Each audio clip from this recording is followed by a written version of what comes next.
I am Korina. And to understand who I am, you must go back to my mother, Isadora. A beautiful woman, strong, but empty. She landed in Madrid, from jet to taxi, on her way to another luxurious rendezvous. Gazing at the city, she thought, the gold I earn hardly pays the price of the soul I lost.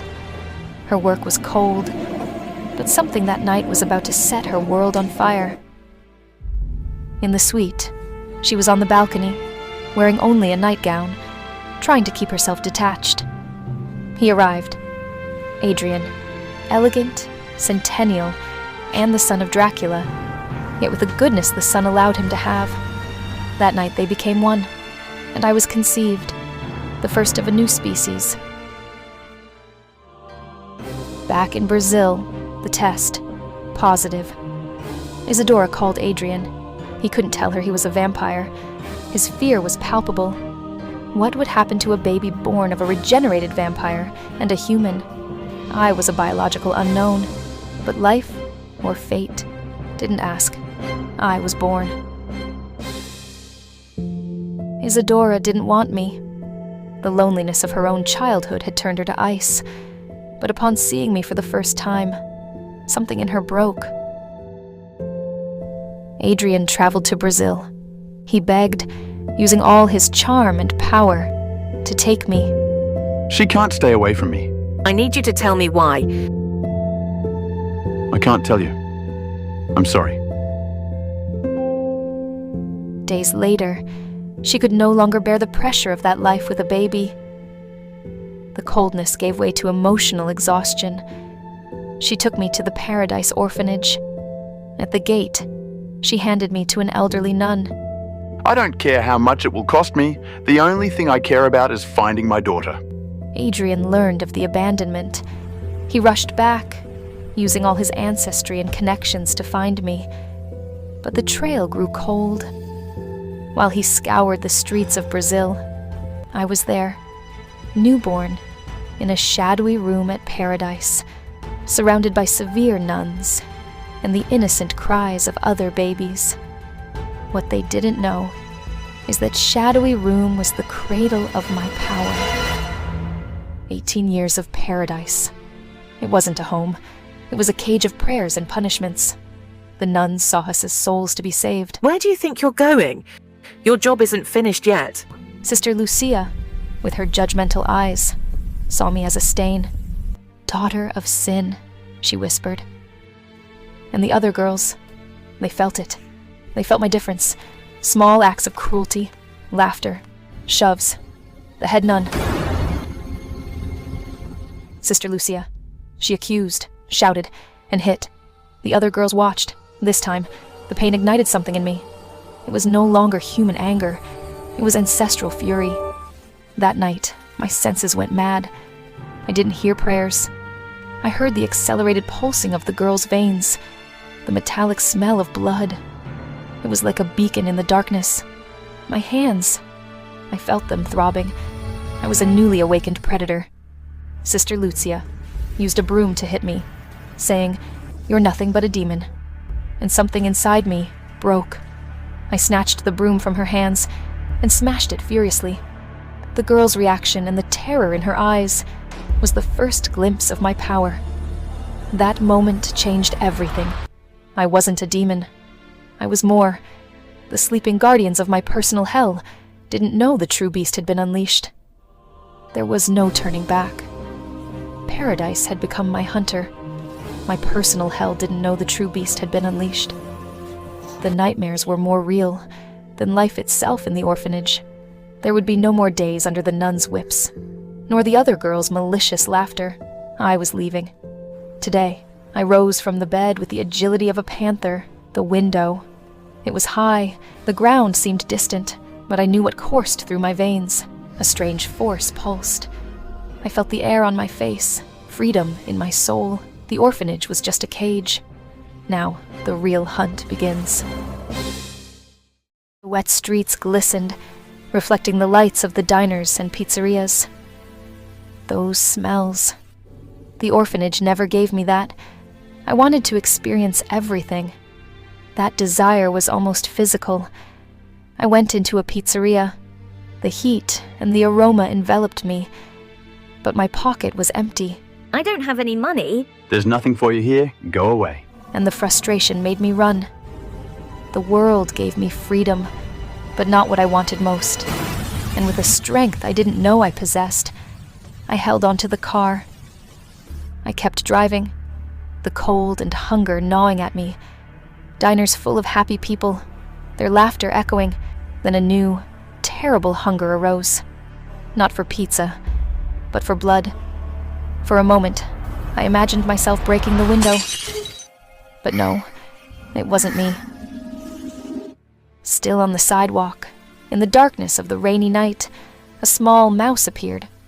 Cute, I thought. But the beast, it roared. That tiny creature could be the beginning. I looked around, and with the mouse in my trembling hands, I ran. That would be my first blood. At dawn, I jumped onto an abandoned house, my body lighter, stronger. I looked at the cloudy sky. The pain of loss, of abandonment, tore at my chest. Why was I never sought out? Who was I, after all? 24 hours of despair, until the trail led my father to paradise. He was greeted with false smiles from Sister Lucia and her nuns. They were thinking of adoption, of donations. Sister Lucia, I heard that you have an old daughter named Korina. Sister Lucia replied ironically that I was no longer there. In her office, one of the girls served him tea. You can leave now. Lucia's aggressive voice cut through the silence. My father, the Alpha, noticed every detail. To what do I owe the honor of your visit? I would like to see the room where Korina slept. He could feel the mistreatment, the nuns' wickedness. I want to show you something. Come with me. The day Korina disappeared, this door looked like this in the morning. The door was broken, and the iron padlock destroyed. Adrian looked outside. The rain was falling heavily. In that place, the exact point of my escape, the surprising happened. I will find you, my daughter. While I was trying to escape it all, someone was looking for me. Someone in a hurry. I didn't know it, but my father, Adrian, was out there. The city was a blurry blotch of lights and rain to him, driving a car that seemed too elegant for that chaos. The heavy rain tried to drown out the smells, but not his. I know he sensed the presence of others, the human darkness that surrounded me, and I know he got rid of them with the same cold ease I saw in myself. But what made him stop was the smell of death, that rat on the ground. It was proof. It was the trace of my survival. The alley was damp and silent now. I was soaked and cold, but what hurt most was what was inside. I was different. I felt that cold thirst, that call to the darkness. But my life had a purpose, and it wasn't to hurt. I didn't want to be evil. And then, life surprised me. Amidst the gray and the fear, there was light, a popcorn cart. I stood there, watching. I had nothing to give. That man. He looked at me with genuine compassion. He didn't see a monster. He saw a girl, and he gave me the package. For the first time, I felt the world could be kind, and it was the best thing that had happened to me in years. I was 100% there. When I looked up, he was there, the street clown. He was smiling a lot with his bright makeup. He tried to distract me with some colorful balls, and then he dropped it, my popcorn, my only moment of joy. He apologized, but deep down, I felt it wasn't an accident. In that instant, I knew he wasn't a real clown. He was the kind of evil that hides beneath the colors, the evil I hadn't learned to see, trapped in the orphanage, malice in disguise. He promised me new popcorn, said I just had to go to his apartment. I hesitated, but the idea of having my moment of joy back won me over. I didn't yet have the malice of the adult world. I only had instinct. He let out a sinister laugh, which didn't match his outfit. What does that mean, clown? To him, I was a joke. To me, he's the reason I'm finally unleashing what my father feared most. The fat clown shoved me. I was thrown into a dark room, and the sound of the door being locked. It was the most final sound I'd ever heard.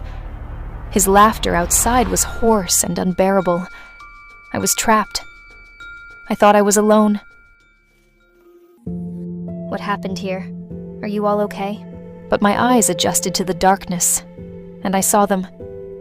2 younger girls, huddled in the corner. The sheer terror on their faces made me forget my own.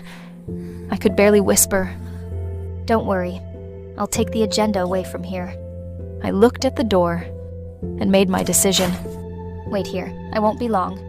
The room was a complete mess. The other 2 clowns were there, laughing, celebrating their accomplishment. The fat clown approached and picked up a revolver from the table. My patience? It had abandoned me long ago. There was no more time to understand, only to act. But then, the blue clown was behind him in an arm lock. Who do you think you are, girl? And then it happened. That human warmth. Do you really want to know who I am, clown? I wanted to rip his throat out. Nothing could hold me back anymore. Stop now, Korina. A scream, loud enough to pierce the concrete. A power that I could feel, dense and terrifying.